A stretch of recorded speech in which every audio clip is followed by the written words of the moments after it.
Hello and welcome to Compounding Curiosity. I'm your host Kalani Scarrett, and this podcast is all about compounding your curiosity alongside my own through thoughtful interviews with interesting guests. For transcripts and detailed show notes, check out the links in the description. Hopefully you're as keen as me to learn something new, so let's get stuck in. My guest today is Michael Norris. Michael is a China-based analyst and is currently AgencyChina's Research and Strategy Manager. In today's conversation, we cover the China tech scene, Chinese consumers, and his life in China. So please enjoy my conversation with Michael Norris. Michael, thank you so much for being here today. But maybe just for myself, before we dive into the China tech scene and everything surrounding that, I'd love to know just maybe more about how you first got involved with China and ended up over there all the way from South Australia. So you're right, I'm from Adelaide, South Australia, and my journey with China started at university.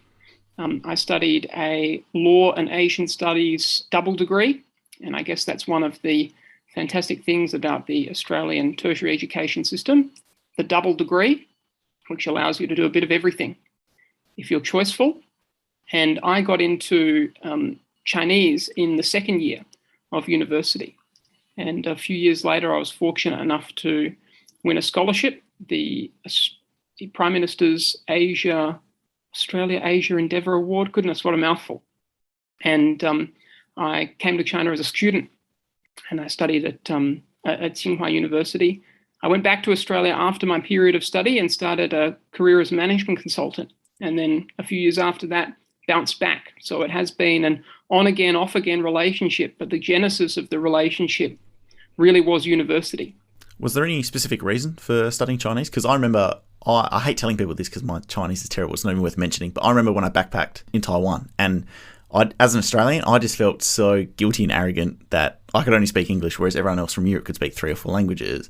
Everyone, like the locals, could speak English and China, like, you know what I mean? So that was my reason for studying. But what was your specific reason for choosing it? Well, as I said, I started taking Mandarin in the second year of university, and the reason why I was prompted to do this was our comparative politics lecturer in the first year of university, Czeslaw Tubelwitz, said during class one time that university was the last chance in your life to learn a language. And while that might not be true in all cases, I don't think it's a bad heuristic. I wasn't immediately persuaded by this particular comment.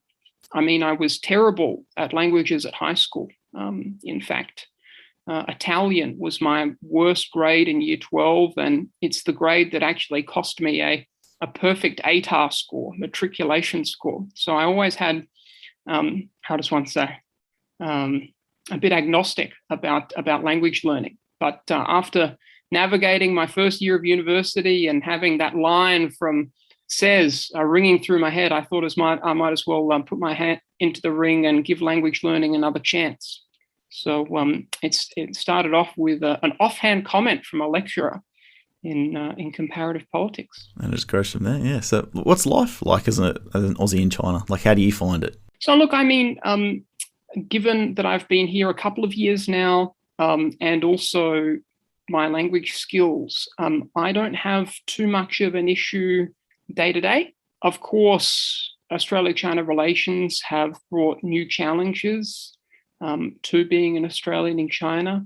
But on the whole, I think I'm pretty fortunate. Having said that, I guess being or living abroad in another country, and perhaps you can appreciate this, is that there's always a sense that no matter how well you integrate language-wise, you can go from being foreign to local, but you can never be truly local. And I think that applies particularly in countries where the immigrant population looks visibly different from the majority population, and so you always have a sense of distance, even though you may be up to scratch when it comes to language and cultural sense. Yeah, no, that's a great point. So maybe with your role day to day, like what exactly does that look like? So I'm a consumer researcher. So I'm the research and strategy manager at AgencyChina, and so what that means is that I spend a lot of my time trying to understand the markets that our clients work in, and that might be desktop research. It might be looking at reports. I might be looking at client side in internal documents or data sets. Might be looking at third-party data sets. And then, of course, the most exciting part is going out and being in the field, interviewing consumers, running consumer surveys, checking supermarkets and shopping malls at point of sale. And so I would say, there's a fair amount of time spent in the office, and then there's also a good chunk of time that's spent out of the office, on the road, interacting with consumers, being at point of sale, and yeah, it's a good mix. It's a good balance. Yeah, so I'd love to know more about the exciting fieldwork. So, like, what does that look like exactly for you, and where are you going? What are you looking for? Right. So we've got about 30 cities within our coverage universe, and so those 30 cities are spread across different city tiers. They are also in different geographies. So we've got a good spread of the country. And the reason why we choose these 30 cities is twofold. One is that these cities are where our clients do the majority of their business. And also these cities are easy enough to travel to and recruit for consumer interviews. And so what it looks like in practice for a particular project is we might go to 3 or 4 different cities, and within each city we'll be running a focus group or home interviews, depending on the study. And so what that means is that in any given city, you're talking to anywhere between 10 to 20 consumers in their home for a couple of hours, and then depending on the study, even going out with them to undertake or observe them as they interact with the product category. So, for instance, if it's something quite boring, like milk, it could be going out and shopping with them on their shopping trip. Or if it's something a little bit more exciting, like cars, then it could be taking a drive with them on their daily commute. Or in the case of gaming, it might even be sitting down next to them as they're in a gaming bar and observing them as they play and interact with the game. So it's quite varied, and much depends on the product category. But I think the most rewarding thing is that in a given year you manage to meet so many people, and it's a real privilege to be able to meet idealistic students, loving parents, exercise enthusiasts, free-spirited retirees, a real cross-section of society. I don't know if you can answer this because of obviously confidentiality and stuff, but is it any favourite stories? So favourite stories for me, I think rather than personal stories, which of course might embarrass our respondents, going to lower tier cities, especially in the last year or so, where there's been much less foreign travel, you do get the surprise factor, whereby you might cause a stir in a small place. And there's this funny little story where as I was crossing the street, a driver of a minivan sort of stopped quite suddenly at a pedestrian crossing and caused a two-car pileup. As he saw me cross the road, he was sort of transfixed, didn't understand that there was a pedestrian crossing in front of him, slammed on the brakes, and then the car behind him went straight into the back, which was very unfortunate. But it just goes to show that eyes always on the road, right? Yeah, exactly. But something different every day. No, it sounds cool.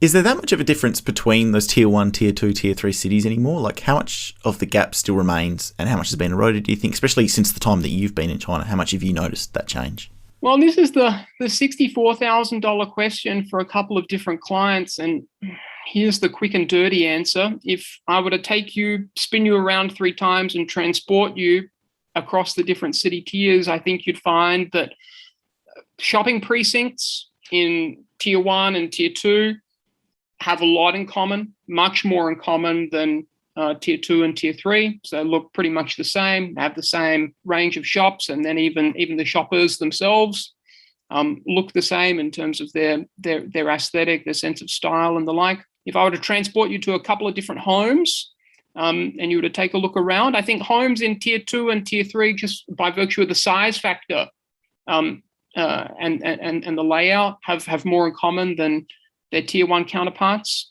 And workplaces share the same attributes. So the tier 2 and tier 3 city workplaces have more in common than tier 1. But having said all this, one of the things that we've come to appreciate, and perhaps were early to appreciate, is that the tier model is maybe a little bit outdated or a little bit outmoded.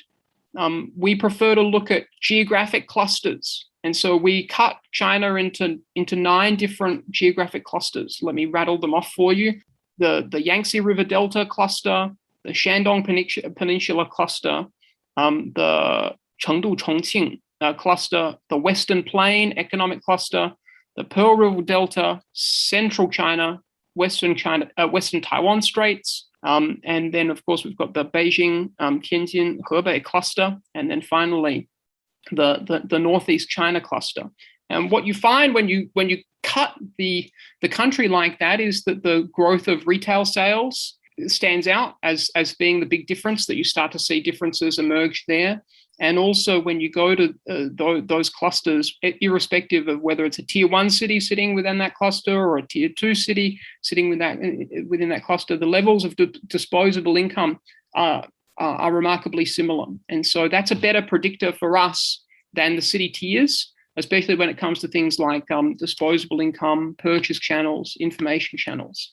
And so one of the things is that over time, this sort of geographic lens, I think, has been validated in the sense that if you look at north-south, coastal, inland, GDP contribution and per capita income, so it tells a similar story, that it's maybe nicer or more analytically valid to cut it by geography.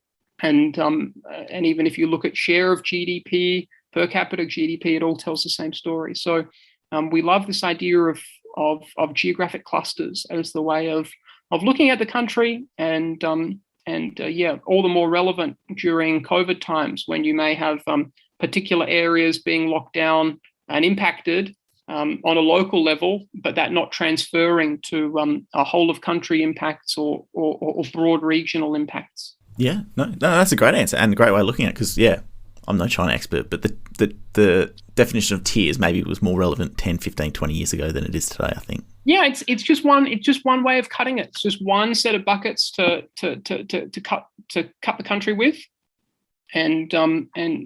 but we prefer a geographic overlay. But tiers, it creates a nice common language, especially when you're talking to clients or when you're talking to investors. Everyone has coalesced around this tier idea. So it's not a bad concept. I'm not throwing it out.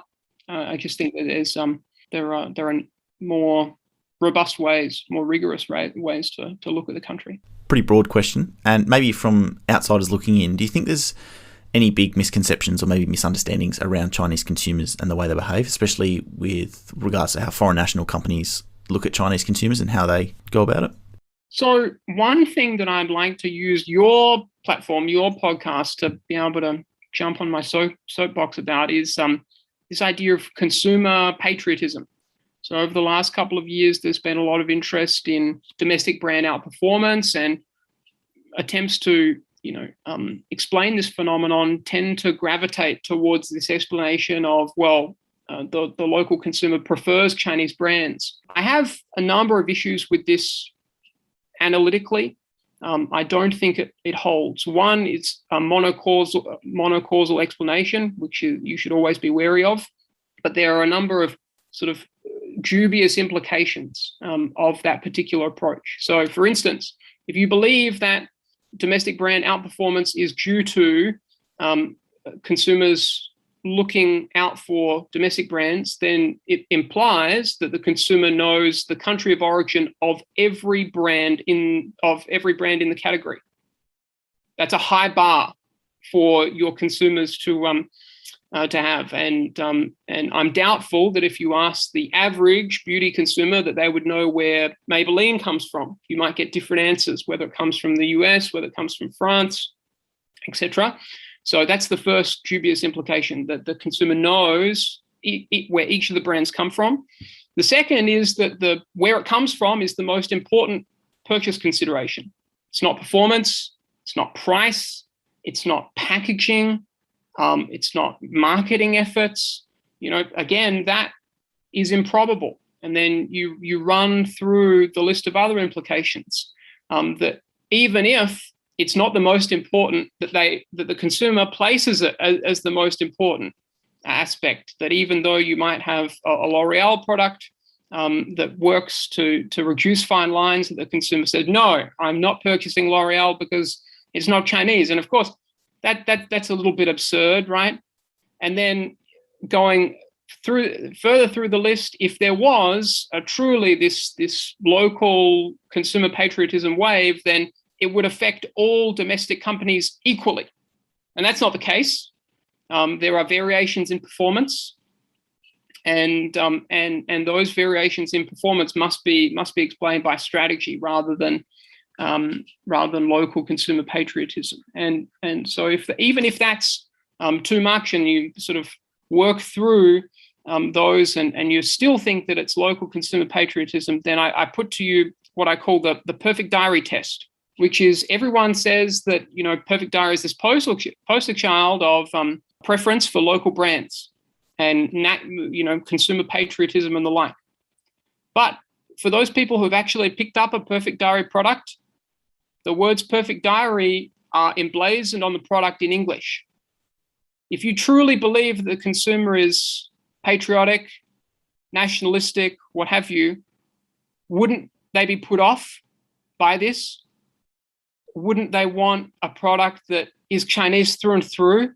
And so irrespective of, you take my dubious implications, or if you can't, pass the perfect diary test, you come to this place where this is actually a pretty shitty explanation across all measures of logic. And so what I'd like to be able to say to your listeners is that domestic brand outperformance has multiple factors at play. Domestic brands are getting better quality-wise. They're more receptive to local consumer needs. There's a lot of VC money behind them, which means they're able to spend multiple, so 2 to 3 times the category average on sales and marketing. And they're serviced quite well by capable contract manufacturing within the country. And so what this means is that they're quite fast to go to market. So in summary, it's really not good enough to say that local brands are growing at a faster rate because the consumer is patriotic or is supporting China made. I mean, it's an explanation that is born and persists because it's easy to understand and it fits into our preconceptions or our misconceptions about the Chinese consumer. But if you spend any more than 45 seconds on this, you get to a place where it falls down. Yeah, that's the perfect way of explaining it. Because, if domestic brands are outperforming, they probably should be because they know the market. They've got the logistics behind them. Like you said, it's probably just a cop-out that you can just, one simple answer, bam. Yes, quite right. Quite right. Do you mind if we go on to China tech scene? Of course. Absolutely. Tell me your thoughts. Where are we at now? What are you thinking about most, I guess, maybe? So this year we've seen a lot of regulation, and I guess the thing that is going through my mind is what is the best way to be able to characterize the different regulation. I mean, if you have a summary table of all the different regulation that's taken place this year, and you have the rows as the sector, so maybe data and cybersecurity, platform competition, content, algorithms, maybe as the rows, and then in the columns, whether this is a China-specific regulation, whether this is regulatory catch-up. So, you've got regulatory debt, and the regulations need to be updated to meet the demands of the modern economy. Whether it's, let's say, setting setting a new trail in regulation, so really advancing regulatory causes. And then if you try to sort of place all the regulations this year in the rows and the columns, what you find pretty quickly is that if you were trying to explain all of them, it gets really, really hard. And so this is where, without regurgitating what I've tried to say in other places, I find it difficult to be able to explain all of the regulations with some unitary theory. And so one part of the scene for me at the moment is sense making when it comes to this picture. And then the next is, okay, well, we have these regulatory initiatives underway. And the question then becomes, when does enforcement start, and what's in the pipeline for later on? I mean, some of these topics, data and cybersecurity, algorithmic recommendation, even the regulators themselves have said, wow, this is a big job. We're going to need half a year in the case of interoperability, or we're going to need 3 years in terms of algorithmic regulation to be able to work through all the thorny issues. And so, for me, it's a case of trying to make sense of what's going on and just trying to get a sense of, okay, well, now that this new landscape is in place, what does the enforcement environment look like, and what's coming down the line? And so those are the issues that preoccupy me in my spare time. Yeah, perfect. So in terms of the pipeline, your pinned tweet, I love this. It describes China tech in 2019, the end of the beginning where cheap user growth comes to an end. 2020's theme was digital giants, dominant but vulnerable, where ecosystems get tested. And 2021 was regulatory pressure points, so where there's new levels of scrutiny and forced opening in walled gardens. So what might 2022's be? Speculating. So I do this, my theme for the year, on January 4th of each new year. And so it's not January 4th yet. It's October 7th. So I will say that I'm not quite ready to reveal what I think the theme next year will be. But if you put all of these together, the ones that you just said, you look at all of these themes in totality, and into cheap user growth, vulnerabilities in the digital giants' ecosystems, and regulatory scrutiny, you quickly find that life is not getting easy for China's digital giants. And this, combined with economic slowdown, does two things. One, it ups the competitive stakes between the major players. And two is that it places a premium on good strategy because the cost of failure is increasing. And so I think it makes the competitive environment so much more interesting, and the stakes are much higher than what they were before. If you're willing to, who do you think's best positioned to take advantage of this? I know you ripped into Billy today on Twitter, but yeah, who do you think's best positioned, or maybe who's worst positioned? Take it however you want.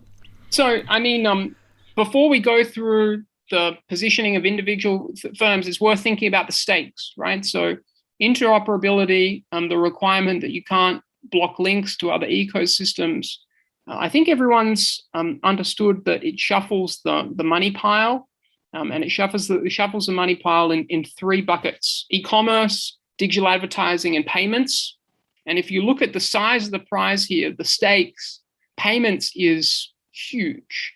So by 2025, there's about $81 trillion in payments expected to be flowing through China, right? So getting more or less of the payment flow, especially commercial transactions, which you can charge processing fees and other sorts of things, that becomes important to get a chunk of that money pile. E-commerce is about $4 trillion in 2025.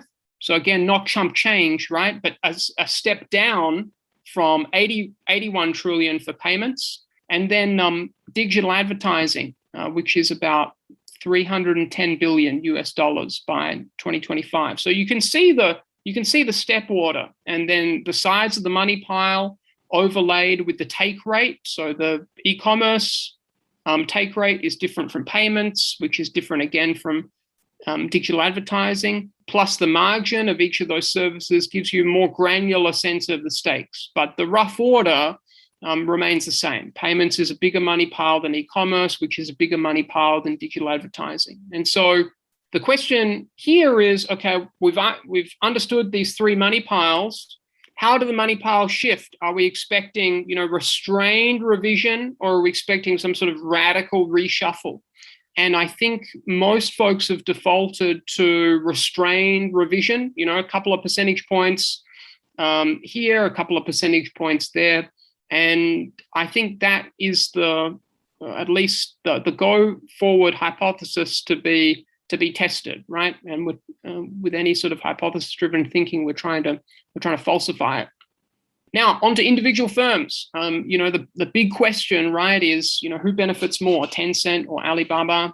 And I've made it clear that I think Tencent is the biggest net beneficiary. It has more time on device. It will transact more e-commerce through WeChat Pay. And as e-commerce becomes a bigger part of Tencent's ecosystem, that means higher CPMs for its advertising. It's able to take some of that digital advertising spend away from rivals. The negatives, of course, are that rivals can use WeChat to scale. You can have Taobao deals coming onto WeChat and challenging Tencent's investees like Pinduoduo and JD. And that means that its investees are exposed to more competition. But on a net basis, I think that Tencent is perhaps the biggest beneficiary. This is not to say that Alibaba and ByteDance, as well as other players, don't benefit. It's just that the downside is perhaps bigger for them. For instance, you see a lot of folks talk about, Alibaba is able to launch more of its services on WeChat. It's able to scale existing and future ventures. So that means it gets more e-commerce transactions. But that's just one part of the picture, right? On the other hand, they might lose digital advertising spend because you might have advertisers advertising through Tencent rather than Alibaba, and they may have fewer transactions processed through Alipay. And as we talked about before, that payments piece is big. And so, it's not to say that Alibaba is a net loser here, but I think the downside is maybe skewed against it more than folks realize, because those digital advertising revenues for Alibaba are quite juicy. Any other downstream effects maybe from Alibaba and Tencent opening up their platforms, do you think, that maybe people aren't covering? So when it comes, I think ByteDance is not talked about enough here. So of course, ByteDance will be able to share content from its short video platform Douyin on WeChat. But what folks aren't taking into account is that ByteDance's e-commerce ambitions will be thwarted to an extent by interoperability, because before they tried to get merchants listing stores in Douyin, but now of course you can link to your Taobao store or whatever store it may be, and the platform, at least in theory, can't do anything to dissuade you from that choice. And before that arrangement, Alibaba had negotiated some carve-outs with ByteDance and had paid a pretty handsome sum to be able to allow some of its big merchants to be able to, hang their Taobao or Tmall store on Douyin as the sort of the official e-commerce site. And that, although we only have the rumored numbers, we're talking in the order of, a couple of billion US dollars. So the last toll or, strategic agreement between the two was rumored to be worth about 3 billion US dollars. And so you have, ByteDance won't enjoy that nice little payment anymore. And it also means that it loses traction for its e-commerce offer, and that you might have, these merchants saying, well, I might as well hang up the link for my Taobao or Tmall store. That's where we do most of our transactions, rather than opening up a new Douyin store to be able to participate in Douyin e-commerce. So perhaps that's the element where there's a there's a little bit of downside that folks aren't quite thinking about. It does put the brakes on ByteDance's e-commerce ambitions for sure. Yeah, maybe you've touched on this already, but in July you tweeted that Tencent is the biggest net beneficiary of forced cracks in the walled garden of Chinese internet. However, adjustment won't be without hesitation, pain, and scrutiny. What do you think maybe they can expect in terms of the hesitation, pain, and scrutiny? Like, maybe just walk me through it. Yeah, so Tencent has an aversion to doing this, and it's not for the reasons that people think. So it's not necessarily because they'd like to have less competition. I mean, that's part of it, sure, but it's not the whole picture. There are a lot of thorny issues around opening up your ecosystem. Data protection, viruses, the scams, all these sorts of things. So, and so what they'll do is they'll take a gradual approach, just as they have done with WeChat. Sharing content of competitors. At the moment, you can only share in one-to-one chats rather than group chats, and you will expect to see them take baby steps towards fully opening that up. But as they do so, expect pressure from folks like ByteDance and folks like Alibaba to sort of pound the table and say, hey, let's move faster towards an open internet here. And so how it navigates that particular pressure is challenging. And of course, the decision, if for instance, ByteDance, after getting access, or ByteDance's Douyin product getting access to WeChat, perhaps breaks Tencent's terms of service, making that call and pulling the trigger to say, actually, well, we had you on here in the spirit of interoperability, but look, you've broken the rules, and we're going to have to ban you. Imagine the sort of the hoopla that would cause, right? That this opening up may be very short-lived because both the regulator and the platforms have given themselves the carve-out to say, we will open up, but the opening up has to be in the letter of the law and the spirit of our terms of service. And of course, if somebody oversteps the mark and gets shut out, then we may return to a closed ecosystem relatively quickly. And so I think that's something that folks don't quite think about as much, because if you read Tencent's legal defense to ByteDance's lawsuit about it closing down access to Douyin on WeChat, the reason that Tencent gives is that ByteDance broke WeChat's terms of service at first instance. And so whether or not we see a repeat of that, how harsh a critic Tencent is of these different services that are able to launch on WeChat, these are all open questions. We spoke about misconceptions and misunderstandings in Chinese consumers. So maybe for the China tech scene, what do you think are some similar ones there? I know you've been pretty critical of armchair experts on Twitter, but what are your thoughts? So armchair experts is a different topic. Let's go. The misconception, I think, for the Chinese consumer on the consumer side is that consumer patriotism topic we talked about.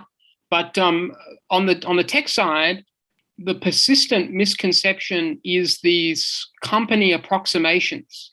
I don't know how many IQ points have been shaved off or dollars lost through claims that, Baidu is China's Google, JD is China's Amazon, Neo is China's Tesla, Luckin Coffee is China's Starbucks, Bilibili is China's YouTube. I mean, it represents the worst of lazy thinking.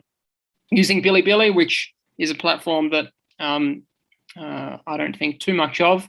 As an example, if you were to say that it's China's YouTube, well, congratulations, you've got the scale wrong, you've got the user habits wrong, you've got the content wrong, you've got the revenue model wrong, and you've got the monetization model wrong. But good for you in finding a very loose approximation between these two services.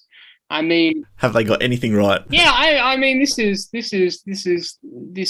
really, really reductivist and really dangerous. I strongly encourage folks to walk away from those approximations as quickly as possible, and so that would be the misconception around China tech. These very persistent company approximations. You mentioned armchair experts. Look. It's helpful. Maybe it's helpful to say what we mean here, because I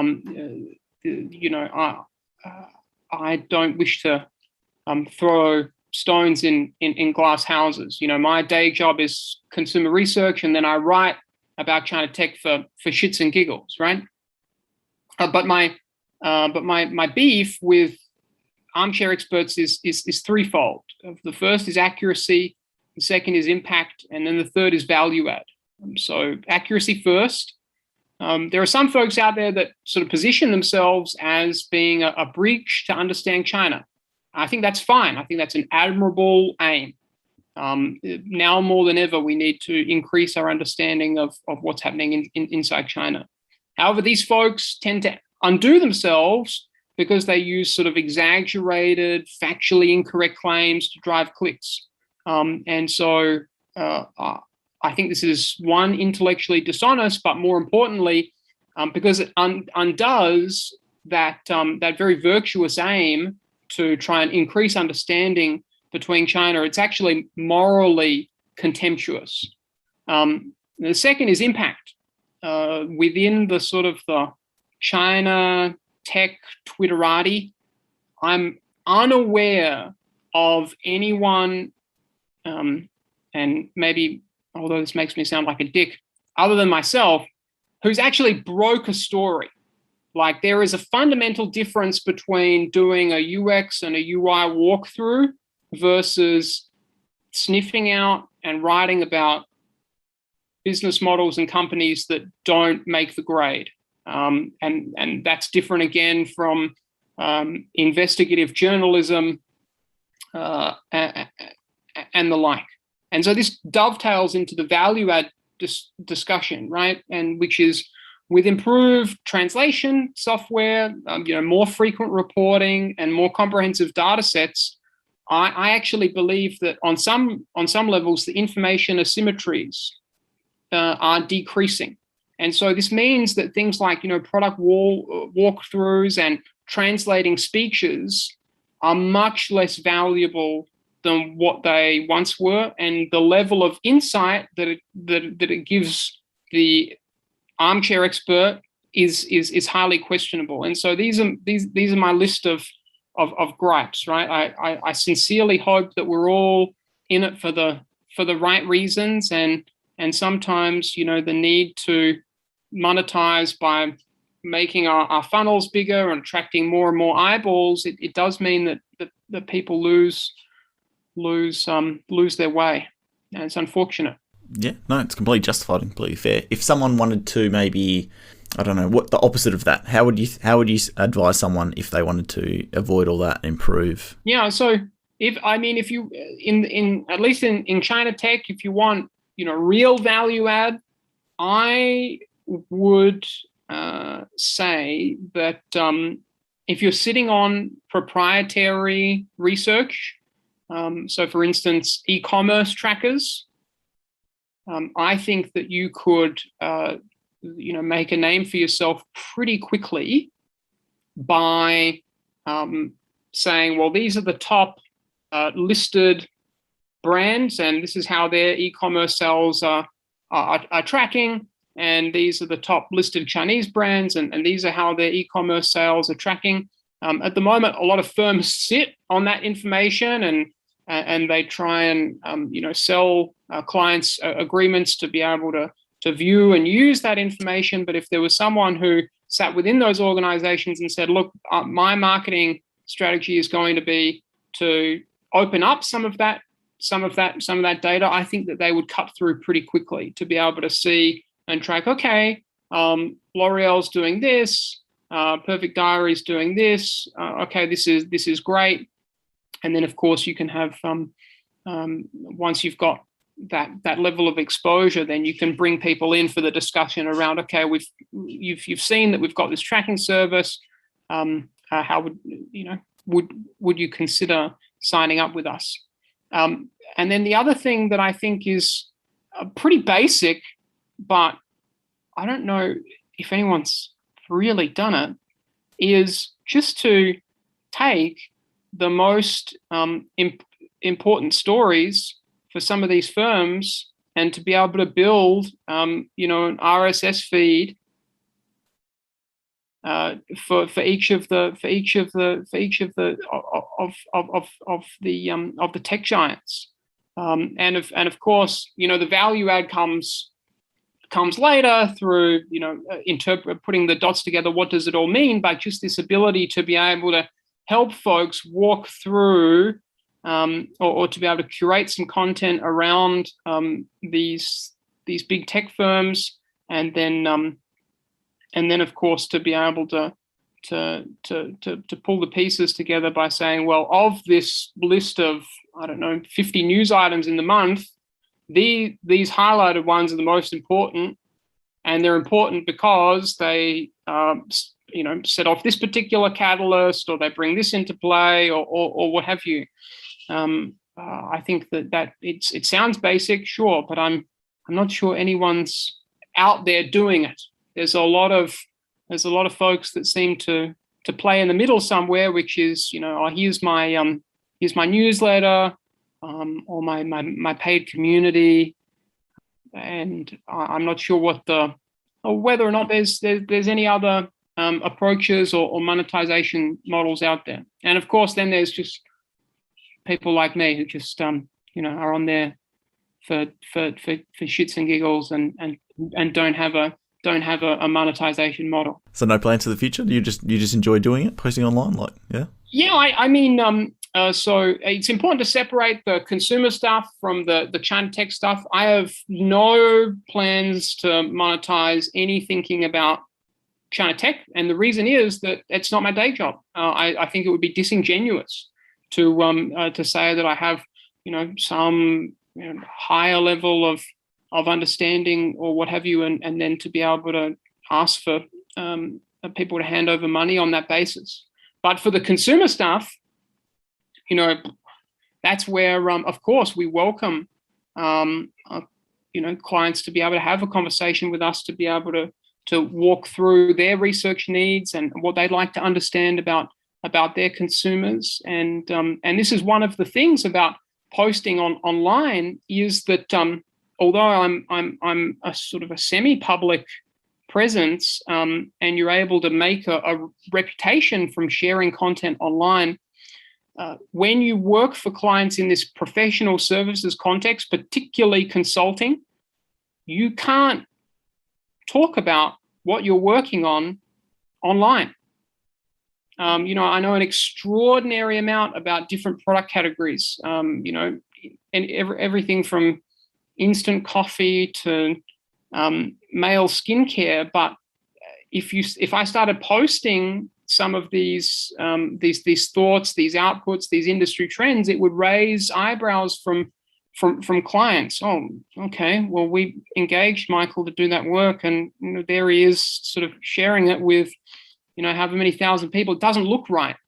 And of course, so what that means is that in our context, there's going to be things that I can't say or I can't talk about because it's proprietary to our clients, and that's maybe a little bit different from other professionals. If you're a designer and you worked up a new Starbucks menu item, you could show the design in your LinkedIn, and you could say, hey, this is the work that we did for Starbucks. Oh, isn't this great?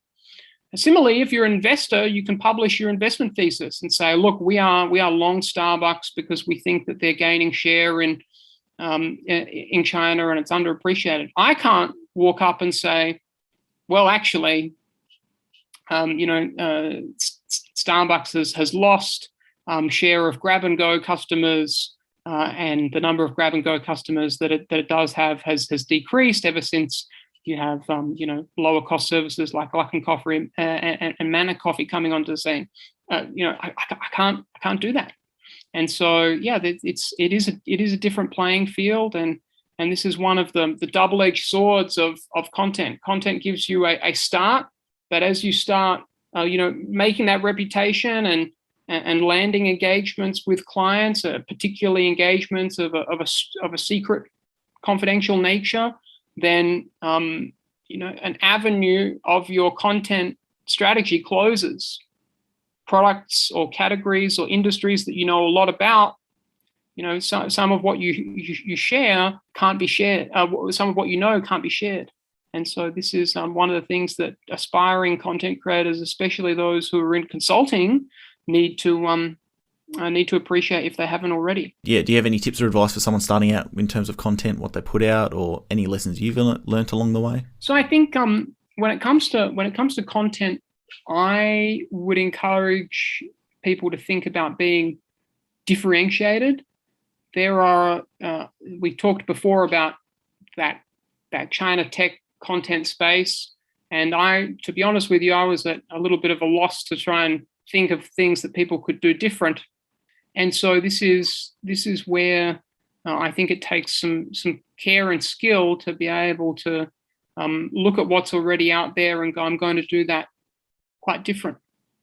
One example that I quite like is Tom Fishborn from The Marketoonist, who writes who has a cartoon about marketing, and then accompanied by, it's not an essay, it's just a short explanation of the phenomenon. And I think that's a wonderful job of being different. And it's someone who's not talking about marketing in the same way, but instead uses an illustration, and the illustration, sure enough, gets widely shared. And perhaps folks need to think about using a couple of different mediums to be able to help them stand out, whether it is cartoons accompanied by an essay, whether it is the essay plus audio, whether it is a podcast and a newsletter. These combinations, I think, are going to be ever more important for aspiring content creators. And then so apart from the differentiation in the format, what you're getting or what you're giving folks has to be different as well. And this is the hardest, I think, to do. The format variation, how you organize your writing or your thinking, that's easy enough to differentiate on, as hard as it may be. But really to be able to provide a different lens, a different way of looking at the world that isn't contrarian for contrarianism's sake, that's the challenge. And so being able to bring that analytical lens to bear, it's not easy, but I think the payoffs are there enough that you can try. And especially when you're small and starting out, you can run a couple of different experiments, and perhaps you've got much more experience of this than me in terms of working out what works and what doesn't on a sort of a truncated time frame. Yeah, and even just then, and what you enjoy as well. Like sometimes something might work, but it's like if I don't enjoy doing it, it's like. Yes. Oh, that's so important, isn't it? That you're as we talked about, you have to be in it for the right reason. A noble cause times a passion for the field, and I do think that it's multiplicative. If you don't have a passion and it's zero, then anything multiplied by zero is zero, right? And likewise, if you're not if you're not intellectually honest, or then you'll get found out as well, and your reputation will suffer as a result. So if you don't mind me asking, like your long-term plans, continue with consulting? Do you like the content side? Like, I don't know. What are your general thoughts going forward? I'm just curious. I have no idea. Just happy where it takes you? And I think so. And I think it's a case of, I've hopped around a couple of different things now. So my university education was grounded in law. I became a management consultant working in highly regulated industries in Australia, and then I jumped over to China to do market research. And so I'm quite open to, doing new things, starting again. That doesn't put me off. Instead, it's for me, the real satisfaction comes with sort of continuous improvement, and getting a little bit better each day at things that I'm trying to be better at, whether it is the work we do for our clients, the way we communicate with clients, whether it's being nicer to people that you come into contact with every day. I'm just trying to get a little bit better at the stuff that that means something to me. Oh, I love that mindset. And yeah, it's something similar to myself, I guess. I don't quite know where I'm going to end up, but I know if I do a little bit every day, it sort of just compounds, adds up. Who knows? Eventually it will turn out. Exactly right. To move into my closing round of questions, back to university days, what do you think is the most undervalued life experience that university age students don't give weight to? Like, what's an underrated skill or an experience you think they should have? So I'm privileged that, we interact with a lot of young people.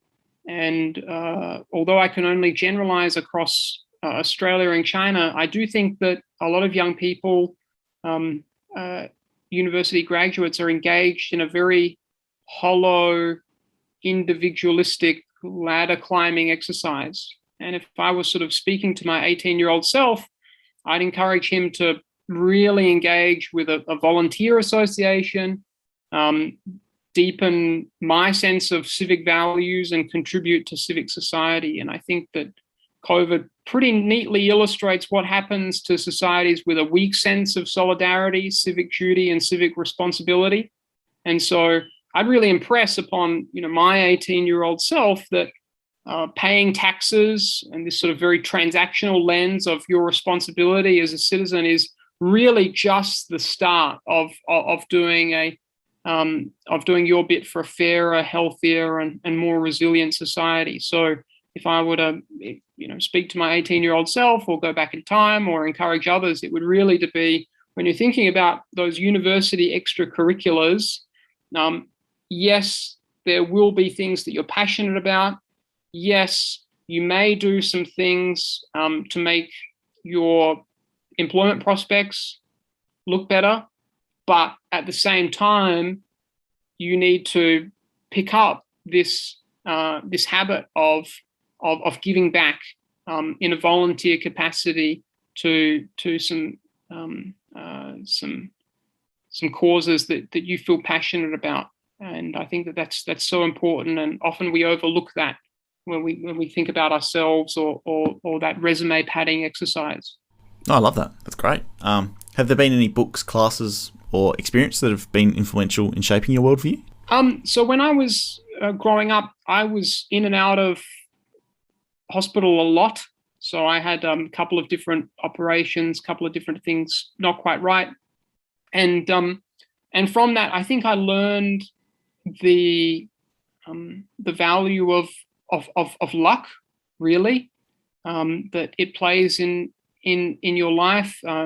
Being lucky enough to be born in a place where some of these procedures are possible, to be lucky enough that a test comes back and it says that a tumor is benign rather than malignant, and so these are things that I carried with me, I think, from a young age, to sort of say that when you evaluate your life or evaluate other people's lives, there are so many of these lucky moments, lucky breaks, and of course that experience also gave me a real cold lesson in how valuable one's health is. So much potential is stripped away from people when they don't have a healthy body that supports what they would like to do. And when you see some of the more tragic things in our society, it generally has to do with health outcomes. And so I think that that's just such an important space. And when I have the the means to do so, it's an area that I would really like to dedicate a large chunk of myself to be able to make sure that other folks can experience much better health outcomes. Michael, that's a beautiful answer. That's a great way to wrap up as well. Thank you so much. I've had a blast today. Like that was unreal. Likewise. If you enjoyed this podcast episode, be sure to check out the website compoundingpodcast.com. On the website, you'll find every episode complete with transcripts, show notes, and other related resources. Either way, links to all content mentioned will be in the description below. Also be sure to sign up for my weekly newsletter, curated by Kalani, where I share what I've been reading, learning, and watching for that week. Same as the podcast, it's compressed to impress, and I aim for maximal return on your time invested. Sign up at kalanis.substack.com. So that's KALANIS.substack.com. You can also connect with me on Twitter at ScarrettKalani. But until next time, have a good one.